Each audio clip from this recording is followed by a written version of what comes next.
So what exactly is a blockchain? To understand blockchains, we need to step back a little so we can build up a momentum before we get to blockchains, so that by the time we explain blockchains, it is super easy to understand.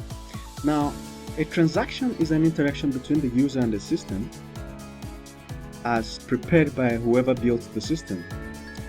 For example, in social media like Facebook, a good example of a transaction is a like. When a user shares a comment or a post, and when a user comments. In Twitter, it has to be when a user tweets, they have made a transaction, or when they retweet. In GitHub, you have push, pull, merge, and a whole lot of things, transactions users can do on GitHub. In Bitcoin, users basically send money. So now we understand or have an idea of what a transaction is. Let us look at what a smart contract is. A smart contract is also known as a self-executing contract. A blockchain contract or digital contract is also known as crypto contract. But generally it is known as a smart contract. It was first described by somebody called Nick Szabo in 1996. Nick Szabo is a computer scientist, and when they were theorizing what a blockchain would be, they just called it a decentralized system. They were theorizing it, and he figured out that if there is a decentralized system, it will need something called smart contracts. Now, a smart contract is a computer program, basically a software, a block of code written by somebody. It directly controls the transfer of digital currencies or assets between parties under certain conditions. Smart contracts can only define the rules and penalties around an agreement in the same way that a traditional contract does, but also automatically enforces those obligations. So generally, I'm going to break this down, all this grammar, I'll break it down so you understand it straight up. Now let us picture a system where I am betting against Trump that it will rain tomorrow.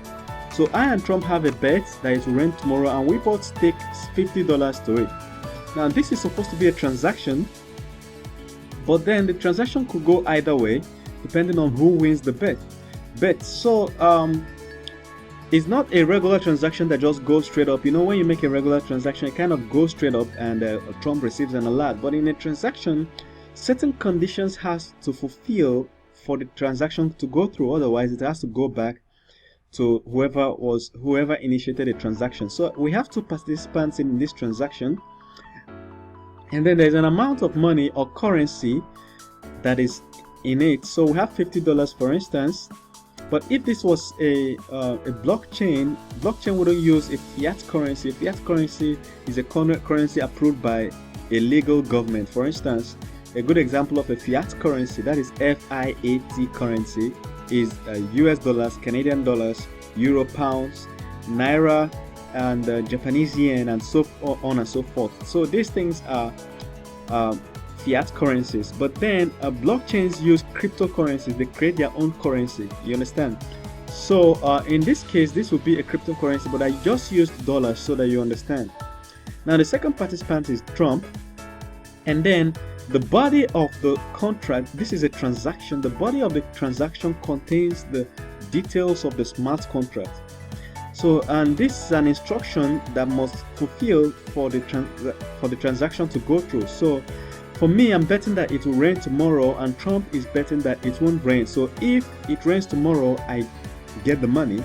But if it doesn't, Trump will get the money. And so let's say tomorrow, this smart contract will consult the weather API, and if the weather shows that it rained tomorrow, automatically Dave will get the money. But then if it doesn't rain, Trump will get it. So tomorrow shows up, and a heavy downpour occurs, and a heavy rain occurs and sweeps up everywhere, and I get my money. That is a smart contract. Another application of this is when an employer is trying to recruit an employee and wants to make sure that the employee delivers the product or meets up deadlines before a payment goes through. And on the employee's part, they don't really trust that the employer will pay. You understand? And the employer's part, the employer does not trust that the employee will deliver. So what they do is that the employer puts the money in an escrow account. So this is basically functioning. Smart contract is basically functioning like an escrow.